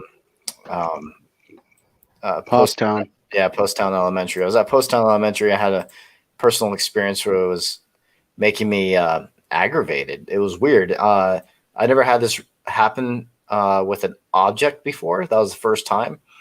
So that one was interesting. Here, I have a photo of it. I'm trying to bring up. Let me see all photos. So this object started making you kind of pissy? Maybe pissy. Also, it made me want to be away from everyone. Like I didn't want anyone near me. It was a little weird. Here, I want to save this image real quick. Put it to desktop and then add it to the stream. Okay. Adding it. Bring it. This one was unexpected, so I had to upload it real quick. And here it is. So I took a photo of it, a little photography photo of this doll. I don't know if you've seen it, Matt Payne. It's interesting. Oh, man. It said 10 megabytes is the limit, and apparently this is over 10 megabytes. Here, I'll just show it. I'll just show it by sharing screen. Okay, so this is the doll.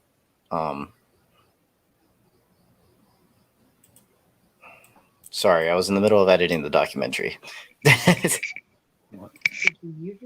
Hey, I'm covered up over here. One second. I love my wings. This is great. Ain't it? Yeah. You guys like my dress? You change your name? So this is the doll. To Cecilia. That's pretty interesting. Behind that, Matt? What do you think of this? This is pretty cool. This had a letter that came with it, and it was translated in the note that was given to me. Very creepy looking doll. Ecto Verata Nictu. No?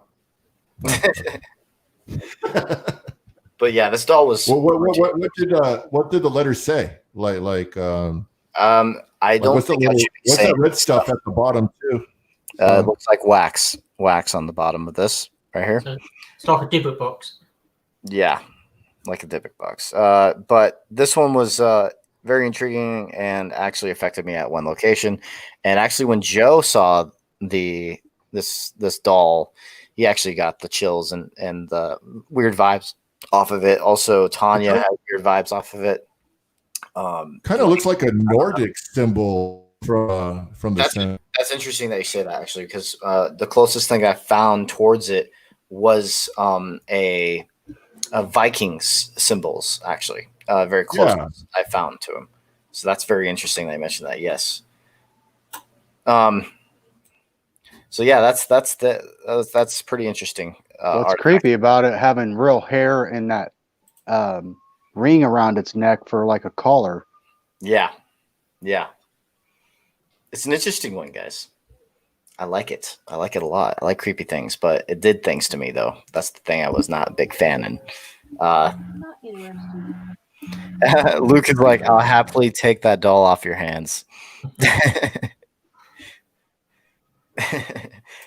She says, hell no. Oh, hell no. But yeah, so that's the doll, guys. This person's saying, check out the Elder Futhark. I don't know how to say that. Ruined symbols. Futhark.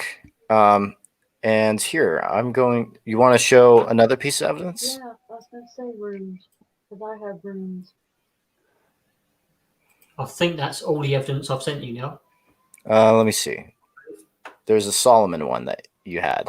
Yeah, that's when I said earlier about the testing we test at home. Yeah. That was our first test with the Solomon map at a local cemetery, which is known to be haunted. The session to this day still blows me away. Let's play it. Let's go through it. See what happens. This is the Solomon app, guys. Goodbye. Solomon.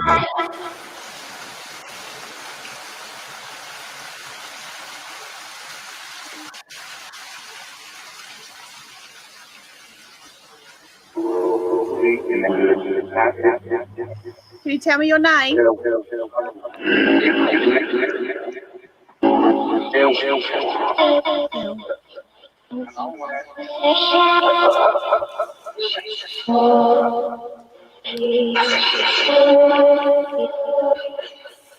Can you tell me how many living beings are standing around you right now? 5. 6. 1, 2. And the pig dog there as well. Do you know anyone standing in here? Mark? Or any of you called Mark? Here, Shelley. Goodbye.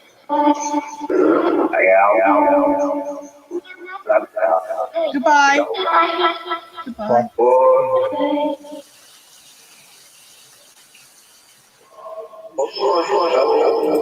One second. I'm going to pause this and take this off of you real quick. It was Rocky being covered by a comment. Here, okay, let me go back to it. Again.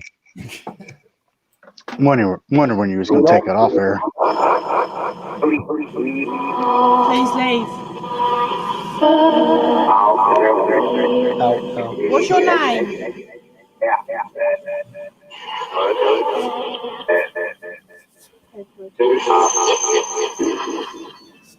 Edward what?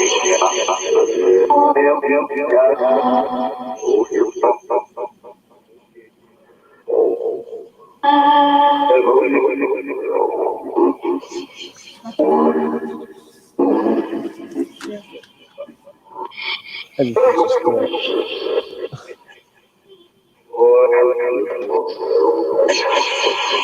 Tell me your name and your surname, please.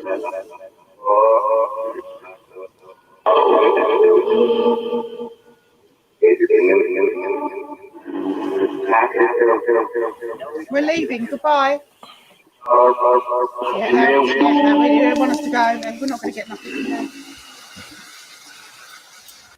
Okay. So yeah, that was interesting. That was awesome. It was one of the sessions that, when you're testing a new app or a new device, it's exactly what you want to happen. And Solomon app hasn't changed from that video, which is two years ago, maybe. It's still the same banks in place on the app. But the communication in that short, it's probably 5-10 minutes in total. The name Edward that you saw come through and heard, the family tomb, Edward was a part of that tomb. He's well known in the Pluckley area. So that was validation. The count in 4, 5, and 6 was exactly after we asked how many with us. it was just communication, one after the other. It's perfect and exactly what we was looking for test. Yeah, it was interesting. I'm hearing a lot of like Matt in it, like a lot of Matts, and I think that's just because our names are like a one syllable word, and it's very easy to for pareidolia for our names. But I hear it a lot in the banks, and I get that a lot from other people too.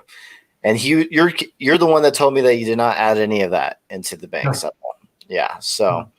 That's weird. Actually, when it came to Joe Vitale, he captured it saying Matt Benton a couple times. I remember that clip. You did. I did see that clip. Yeah, that was interesting. That's a first. The last name's a little bit harder, I think, but he says he definitely heard that when he was at the Hales Bar Hales Bar Dam. Sorry, and so yeah, that was interesting. But what did we ever go over like your most extreme case at all? Like your most extreme? Yeah. Most extreme, it probably goes back to the video you saw earlier with the ball, only because it's still an ongoing case. Even to this day, we're still going to that location and we're still trying to work out. We always get the same names. We always get the same, because there's a child spirit there, which is why we had the balls. And the location itself has got history. It only goes back about 100 years. But the building has been, and to this day, is occupied by a lot of intelligent spirits. So it's not a scary place, but it's an ongoing investigation that we've been doing for the past 6 years, trying to get answers. So it's important to us. I have a question. Where would you'd like to investigate, like as far as like on your bucket list? What would be your number one place that you would like to get a chance to try to go? We've always said that we were going to come to the US. We'd like to do, obviously, like Waverly Hills, just to experience the places that you always see on the TV. And like the Conjuring House, like speaking to Matt earlier, it would just be interesting to go into somewhere that so many go to and compare evidence with other people, just out of interest, just to see if we get the same communication, the same names come through. That's my goal, just to compare evidence with other people. So yeah, we want to do the US at some point, and hopefully we will in the next couple of years. If you I have a question. Yeah. Matt Payne, how many times have you, out of starting your ITC research, how many times have you had your name come through devices that you've built? A full name. Full name, I had an app maybe 4 years ago that I was working on, and my initial test, I'd literally just finished the app, turned it on, and within the first 10 seconds, my full name was said, Matt Payne, clearly to myself. I was recording it at the time. But like Matt said, Matt always comes through, so I try to ignore. If I just hear Matt, I ask for a bit more. So it happens quite a lot, but I don't listen to when it says Matt. I'm looking for more than just my first name. Yeah, like we said, it's like one syllable word, very easy for pareidolia. That's the issue I have with it too. Whenever I hear my name on the ITC stuff, like yeah, it's pretty easy for pareidolia. So, like for I think almost every app I've used almost. Like I remember one of the first ones I used was the what was the app, Rocky, that Keith Weldon made again? Spiritus. I remember Spiritus having a lot of Matts in it that sounded like it, but really it's just pareidolia. So No, it said Matt. No, guys, it's a demon, guys. I was there. It said Matt. It said Matt. I'm telling you, I was there. I saw it. Well, heard it. I heard it. That's the answer to everything, guys. Then the demon went walking by. Yep, it's a demon. That's all. It's a demon. That's the answer for everything. But yeah, so what other things? Any questions from anyone in the chat? Yes. Any questions from anyone in the chat? It's going to be weird because whenever someone says Matt, I'm like thinking, which Matt? It's like because there's two of us in here. But yeah, the any questions anyone wants to ask, we are down to open to any questions. I should say the most questions. Let's keep it PG rated.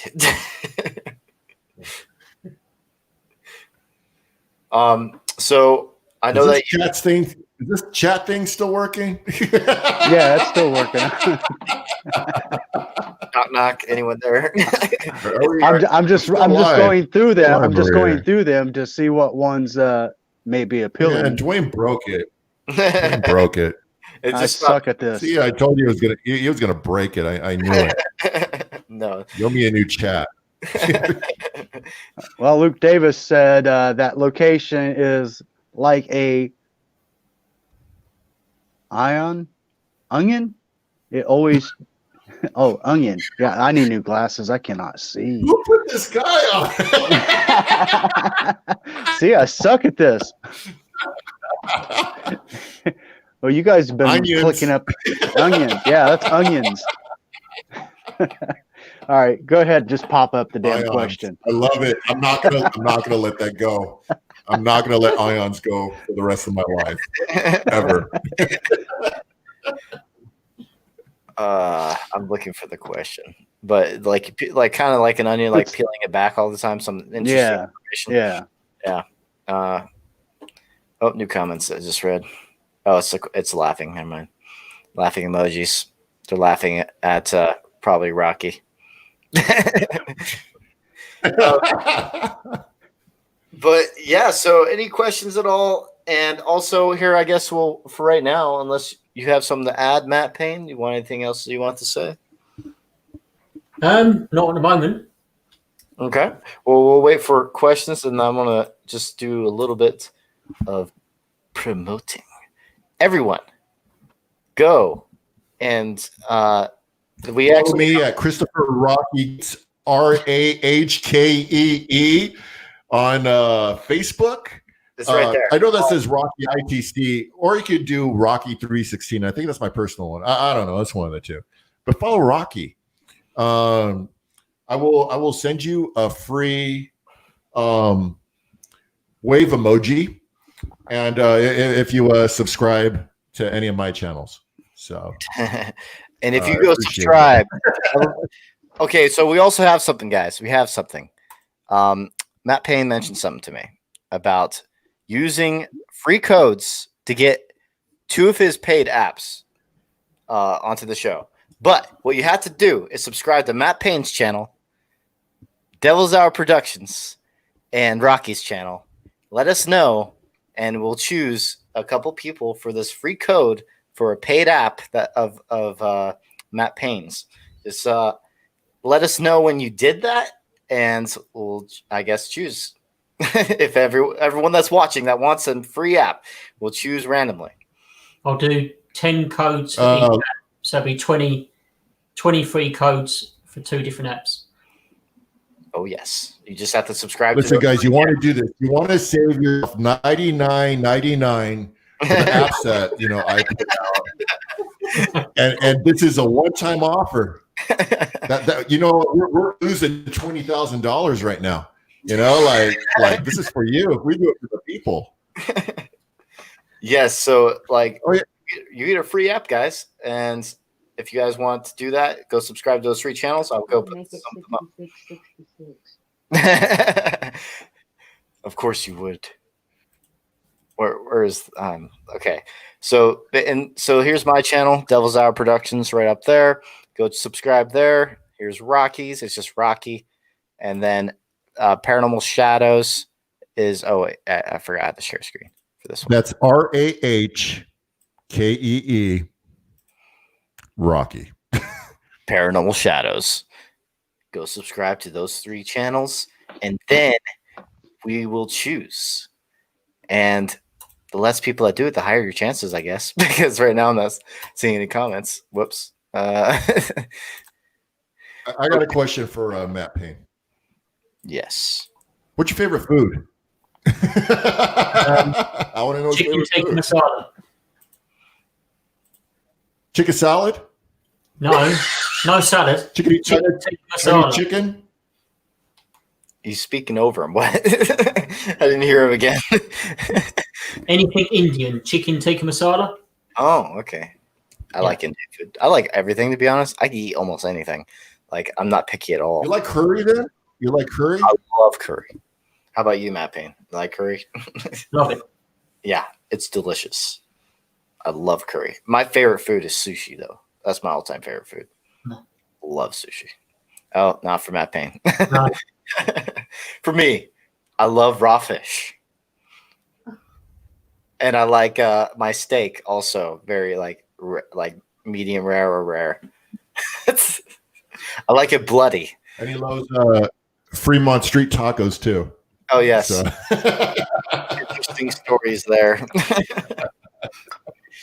Also, guys, if you want to help my channel and production of Devil's Hour Productions, if you guys go here, this would help out a lot. If you guys want to support it all, go to the Patreon.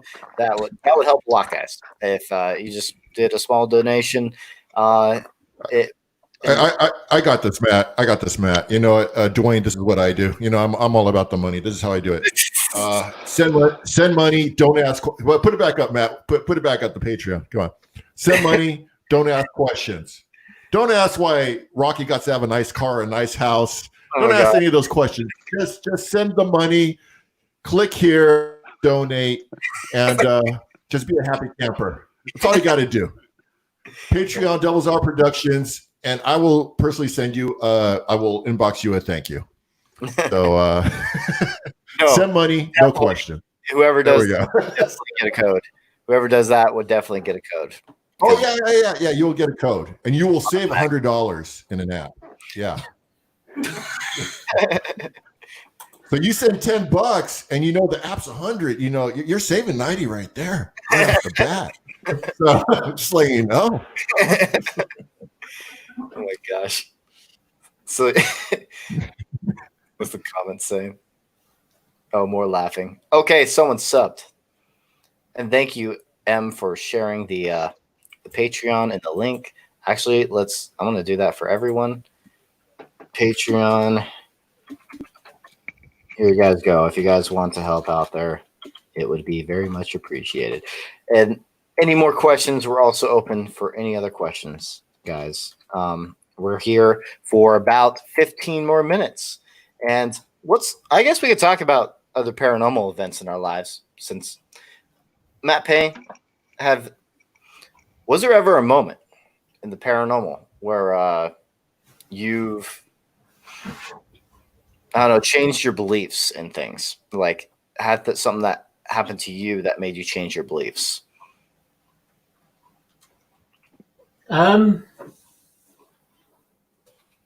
Yes, but it was a gradual process. It wasn't one case or one piece of evidence. It was just, even to this day, I still try and debunk everything that we get. Everything that we present as evidence, I want to be questioned. I don't want people just to accept it. Mm-hmm. I would like people to question it and say, the video you saw earlier with the ball, I sat on that for about 2 months. I sent it to various people around the world, people that I know were researchers in the field. I sent it to them and said to them, give me your honest feedback on this. What would you tell me I've done wrong, and how can I present it better than what I have? They all come back and said that it's credible evidence. They would have liked to see the camera in a better position. I know that. But generally, it's good feedback. So I don't want people just to accept what people present them as evidence. I want them to question it all the time, because I think it's the only way people are going to learn, which is why, the apps that we've done together are going to provide great evidence, because people have got to validate their evidence, not just present it as it is 100% spirit. Luke says, Matt changed my whole view on the paranormal front. That's a great compliment that's a great compliment for you, Matt. That's pretty cool. I don't know what kind of things, out of curiosity, Luke, has he done for you? Also, just really quick, Lime Lit Girl, I have subbed to all three. Congratulations. Oh my gosh. You get a code. Thank you. You get a code to, let's give her a code. So we need to remember this one. And this is on YouTube. We'll try and find your information, email you or something. If you have a Facebook, just message me on Matt Benton or Matt Payne too. Just say that you're a Lime Lit Girl. Message Matt Payne. He'll send you a code. I will generate some codes first thing tomorrow, and they'll be valid for 4 weeks maybe. So as long as you're an Android user, you can download free app. I know it will feel like ions, but you'll eventually get your code. Just want to throw that out there. Also, Lisa said sub. I don't know if she said it's all. She did it all, but just let us know if you did it in the comments if you did, and we will send you a code too. That's good enough for me. That's good enough for me. Sub. That works. Yep, good enough. She seems excited. And then Luke says, brought me into the world of ITC, gave me an opportunity to own 2 of his boxes, taught me how to make the boxes, and let me join the team. That's cool. ITC. Over the years, people that don't understand what ITC is, it stands for Instrumental Transcommunication, Spirit Communication. So I'm sorry, Matt Payne. So that's right. No, we've met a lot of people in the field over the years, but there's only certain people you meet that you feel have the passion with what we do, especially in ITC. And Luke and David as well, who's part of our team, they were 2 of the people that we felt could easily come into our team and have the same passion as us as getting evidence and using the equipment that we do. So that's why Luke became part of the team, and he's learning all the time, and he's keen to learn to build, spirit boxes, which he's doing at the moment. So it's good to see. Yeah, it's I love ITC. It's interesting. I'm just trying to find another format, another way of doing things to validate the phenomena of audio manipulation. And I can't wait until this next app is out. I'm pretty excited. There's actually features I already want to use on my next upcoming investigations. I've been using the Solomon a lot, but there's other features I would like to have in the Solomon, but we ran out of room. So I was like, you know what? Let's create a new one. So that's what we're planning on doing. I don't know when it will be done, but this time this year, I'm guessing, right? It will be, definitely. Okay. It's not going to take too long to create. Okay. Yeah, the time will be testing with yourself. We'll throw it back and forth for a few weeks. We'll make a few changes. And it will be there. It will be a quick process, I'm sure. And here's the thing, with Matt, it will be done in 2021, sometime during the summer. All the changes. I get jokes all the time. Jokes all the time from everyone that works with me. Okay, I'm waiting for the next draft because I'm like the most OCD anal person you ever meet when it comes to editing of anything, and I'm a perfectionist, a very hardcore perfectionist, and Matt Payne once mentioned in one of my live feeds that it shows, and that's something I could take away from that, and I'm happy that's pretty cool. I want it to show. I want it to be the best it could possibly be, and I do have a very strict vision in things, so I guess that's just how I am with. So, yeah, like Solomon turned out great in my opinion. Like I really like Solomon. It's been ions since I've seen you work on Man versus Paranormal. Hey, you've seen part of the movie. I've been in it. I know. Yeah, the beginning credits. That was it. There's more to it. I could send you that, Rocky, if you want. And half a trailer. Yeah, credits and half a trailer. That's what we get. So. There is more done than that. I could send it to you if you want. I'll be sure to check it out for sure. But yeah, but what do you guys think of it so far, out of curiosity? Interesting. Oh, are we talking about Man vs. Paranormal? Yes. What you've seen so far? Have to. Oh, sorry. You're talking about like the clip. Yeah. I said half the trailer was awesome, but no, some of the evidence that was captured over there. Am I allowed to mention evidence or just not name evidence? Just what you've seen. Really? Okay, as what I've seen evidence, the evidence is truly amazing, and I cannot debunk what was captured. Meaning that, like, whatever situation that happened within the location, I can't say it was recording not credible. Let's get this here. So we're going. It is definitely credible evidence that was recorded on Man vs. Paranormal. Oh. I can't debunk it. Okay, yeah. And I am a debunker. I am a debunker. Definitely. Okay, we got his word. I'm the only guy bored at a magic show. I'll just put it to you that way. So. That's funny.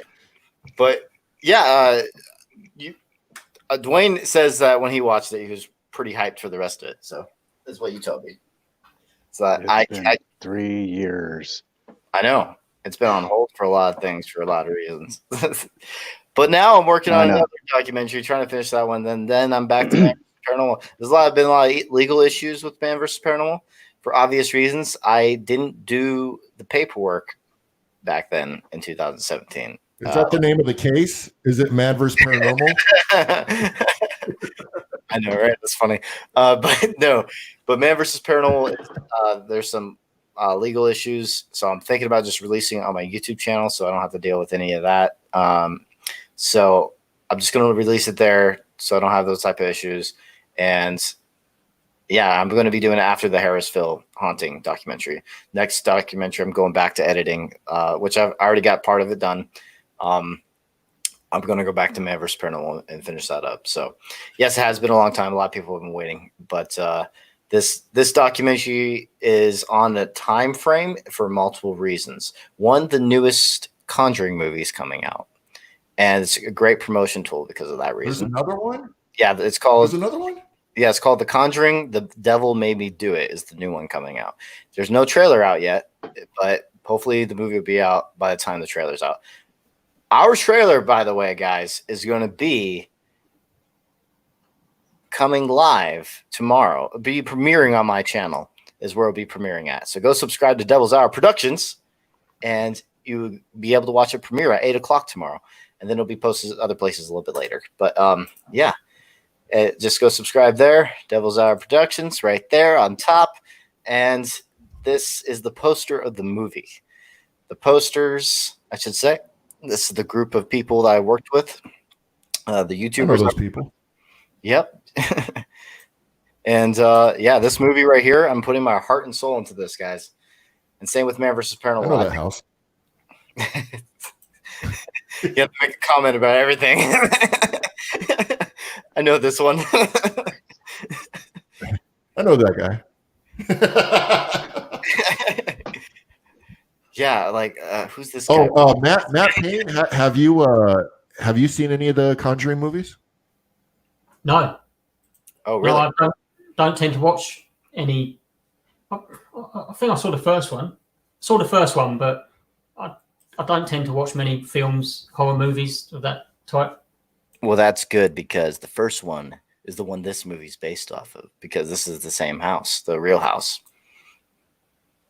So yeah, I'll just wait for yours, Matt. I'd rather watch yours because it's real. Yeah, I understand. Yeah, the real ones. It's always more intriguing stuff. Like Hollywood, dramatizes things. But Andrea Perrin says that the activity was more extreme in real life than it was in the movie, which I thought was pretty interesting. So, yeah.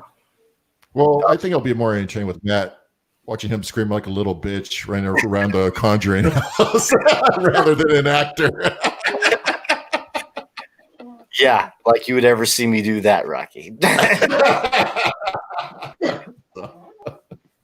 Yeah, that's like the opposite of me. And you know that for Man vs. Paranormal. This, oh my gosh, Ron is back. He's saying Conjuring 745. It's an inside joke. Luke has watched them, enjoyed the second one. That chicken. Number 745. Some funny stuff happening. I pay to see that. Well, great. You can watch it on.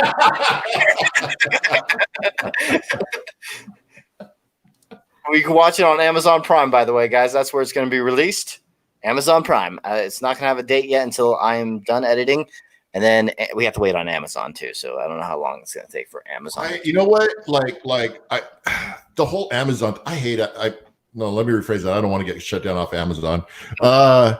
It's rather it's rather complex, putting the videos on Amazon, because you got to actually say the words. What is that, closed captioning? Yeah, closed captioning. Yeah, if you're closed captioning, if that's not going with whatever it is, then they won't upload that. Yeah, pisses me off every time. Well, closed captioning. So I got to go back and You can, or you can just go on Fiverr and have someone else pay them to do it. But anyway, this one I thought was funny. This comment. I didn't even think about that. Just hang out with me more. I'll give you some more ideas. Just kidding. Awesome. No, just kidding. But yeah, I thought this was hilarious because not only in Man vs. Paranormal, but also the Conjuring movie, I'm always going in holes. Exploring holes. Yeah, I know. I like going into things. It sounds so wrong. And you know what? That's true, because when we were over at when we were in goddamn Upland. Oh, let me go inside the attic. What? Oh yeah, let me go on top of the roof real quick. Yeah, let me go on top of the roof real quick. I was like, what? Well, I did it for a reason. We heard noises on the roof. And then I turn around. I go, Matt, I don't know if we're able to do that. And by the time I'm turning around, he's already climbing out the window, jumping onto the building over. Well, hey. Yeah, I haven't been asked to come back since. Thank you, Matt Ben. Well, really? That's actually funny. Yeah, I was also going through the ceiling because I was trying to figure out where this noise came from. We were at this building. I was with Rocky doing an investigation. We kept hearing noises above us. I didn't know if it was a tree hitting the roof or if it was an animal. So the first thing I try and do, I was like, oh, hey, there's a way of me probably getting outside to check. So I did. I climbed the roof. So it was interesting. And there was nothing there. No trees on the roof and no animals. So that was interesting. Then also, this is funny. This is from Joe. They're in the Conjuring house. I did drop my Sony voice recorder down the well. And it's now forever at the Conjuring house. And I gave it a little, a little offering, you would say. The voice recorder. Good thing I didn't do much EVPs on that voice recorder. I got a question for Matt Payne. I actually do. Have you had any type of your equipment failure at any of the locations with any of your devices that you brought with you or made? We get the usual battery drainage, but the most common, we had an issue with our first PSB7 on a location in Pluckley. We finished the session and the PSB7 had a burning smell to it, and I was convinced that it was on its way out. Changed the batteries. A few days later, it still had this really bad sort of burning smell to it. So I contacted the person we purchased it from in the US, so we bought it brand new, and he advised that we cleansed it after, not really being into cleansing too much. We saged the box, We still use it to this day, and that was probably 8-9 years ago. It stopped it. It stopped, and it works fine. But it's just for those few weeks, I was convinced that there was an issue with it. Whether it was anything paranormal, I don't know. But yeah, it was acting very strange for a good few weeks. Yeah. How about any battery failure, like equipment failure, as like batteries draining? Because that's what I usually get. Like I notice, I always bring like extra cameras or recorders or something, because I notice when the energy starts going up, they'll drain like my camera battery, or they'll drain my like recorder, and then that's why I always have like kind of like a backup. Yeah, it's definitely the most common thing we get on almost every investigation, batteries being drained. And because I'm mainly the tech, I do all the cameras, the EVPs, everything's laid out, ready to go. It's the most annoying thing when all you're doing all evening is changing batteries, and you've got pockets full of batteries everywhere you go. It's the most common thing we get. That's kidding. I just like I like this red light over here. But anyway, you look like you're a part of the Grand Theft Auto slideshow. Oh yes. So. And then I want to get that wasted thing all of a sudden. Turn black and white. That'd be perfect. Yep, I should have that animation in here. I'm just kidding. But yeah, the documentary. Also, I do agree with Matt Payne. I've also had objects that just all of a sudden go out for no good reason. When I did the first location for Man vs. Paranormal, the one location that didn't officially get onto anything because my hard drive crashed. It was at the Randolph County Infirmary, and I was there by myself.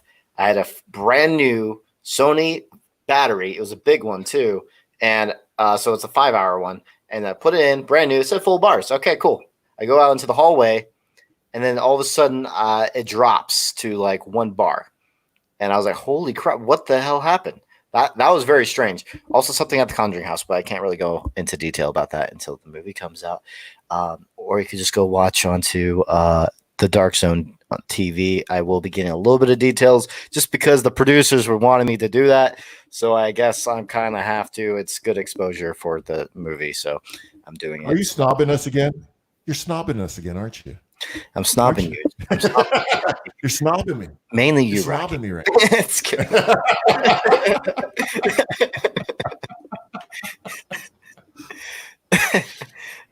Man. That's cool. No, that's cool. So Dark Zone TV, it's going to be like you said, like a 7-day event, and then 7-day. You're going to talk for an hour, and I get 1 hour onto the show. 7 days. So you're going to be posting evidence, like they're going to be playing what you caught over there. One thing, I'm not going to go. I'm not going to show. I'm not going to show everything because I have a movie to show, guys. I can't show it all. So, one thing. Yeah, one thing will be shown. One thing. Now, I got a question. Is this your best clip, or is it just one thing? Damn it, Rocky.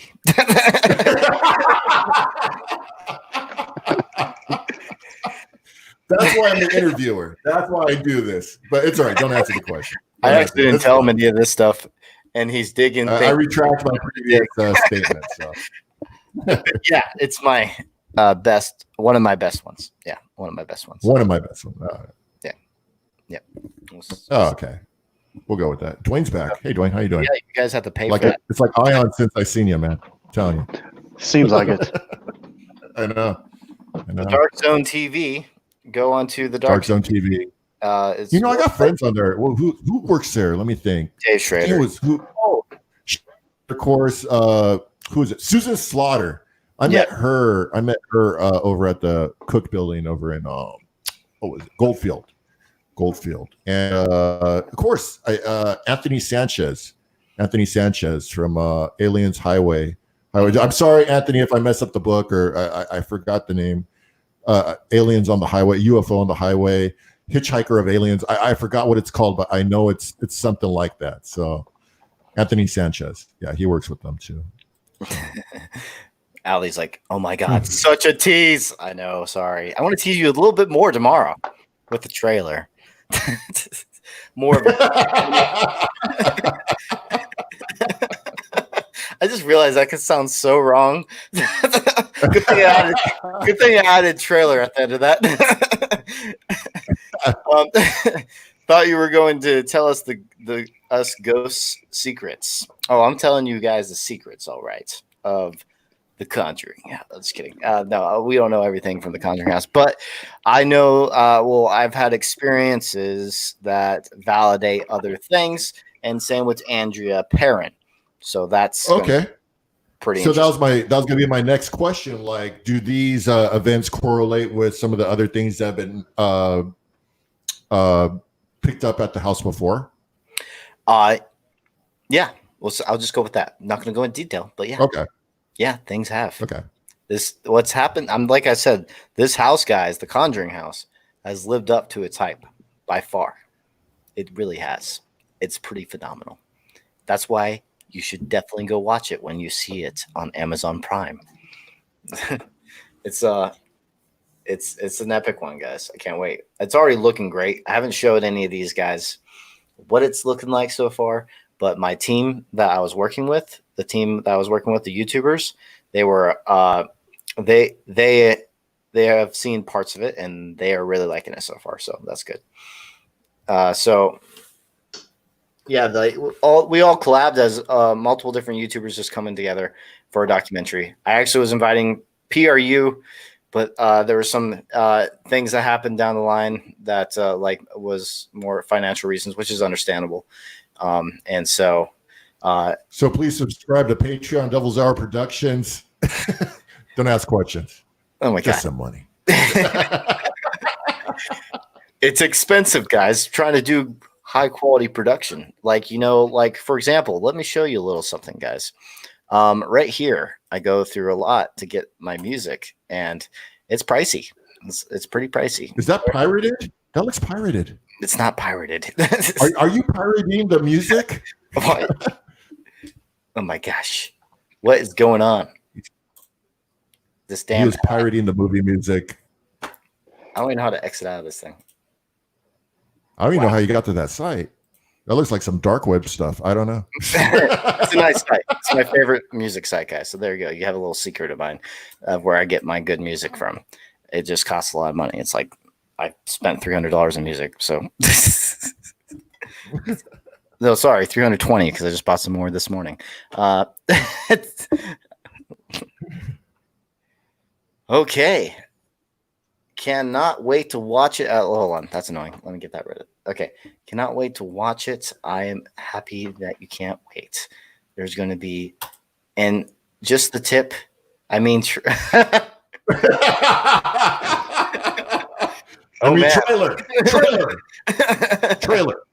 Okay. Just the tip. Wink, wink. The trailer will be tomorrow. So there's your tip. Here's your tip for the trailer.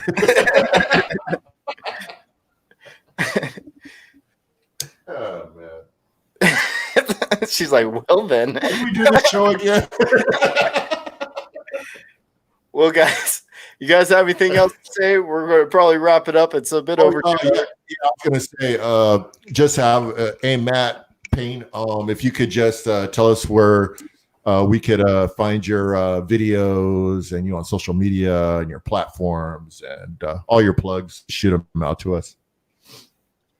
Okay, so YouTube, Paranormal Shadows, Facebook, Paranormal Shadow Investigations, Instagram, Paranormal Shadows, Twitter, PSI Group UK, website is paranormalshadowinvestigations.co.uk.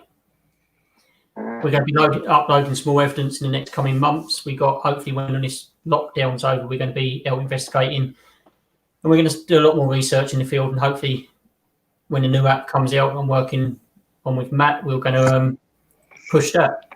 What about the search for your Google Play? Your apps are out. Well, where can they go? Google Play is Paranormal Shadows as well, so you'll find us Oh, There's okay. lots of free apps. I think I've got 3, maybe 4 paid apps, but most of them are free because I want people Right. to. Because Banshee costs $99.99, just to let people know that. Oh my God. Where's Dwayne gone? He I have looks no like idea. I have no idea. he left. I thought this comment was funny.